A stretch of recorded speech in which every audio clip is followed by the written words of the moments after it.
The word jihad is mentioned in the Quran about 41 times. The words mercy, peace, and compassion are mentioned about 355 times. Yes, come in.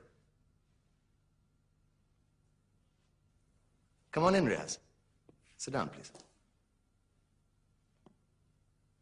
Contrary to popular belief in most Western cultures, Islam is a religion that preaches peace and tolerance. Yes, Patricia. If Islam truly is a religion that preaches peace, then how come the world's most troubled spots, the West Bank, Afghanistan, Pakistan, Iraq, they're all plagued with Islamic terrorism? Well, that depends on your definition of terrorism. Some might argue that the U.S. invasions of countries like Iraq and Afghanistan are also acts of terrorism. No, those were acts of war to get rid of despotic regimes. Or a means of getting at a country's oil. Conspiracy theories. Well, May I? Yes, please. Go ahead, Riaz. Mr. Khan is right. I mean, if we're talking about terrorists, the world's biggest terrorists are the white superpowers. Come on now. No, really, stop and think about it. Explain 9/11. Okay.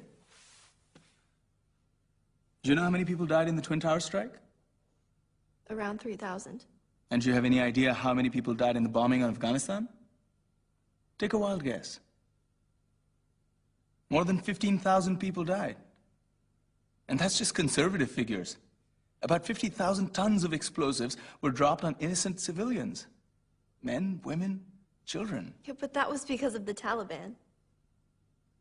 Now that you brought it up, did you know that the Taliban was a creation of the CIA to fight the Russians? Whatever. They were still harboring terrorists. Yeah, right. Terrorists that were never found. Just like the weapons of mass destruction that were never found in Iraq. Do you want to get into the death toll in Iraq? 500,000 civilians and counting. And what do Britain and America say when they don't find these weapons? It's simple. They just say sorry. And still refuse to relinquish control of these countries. What are you trying to say? What I'm trying to say is that just because you're American, wear a fancy suit, and call yourself the president, doesn't make you any less of a terrorist.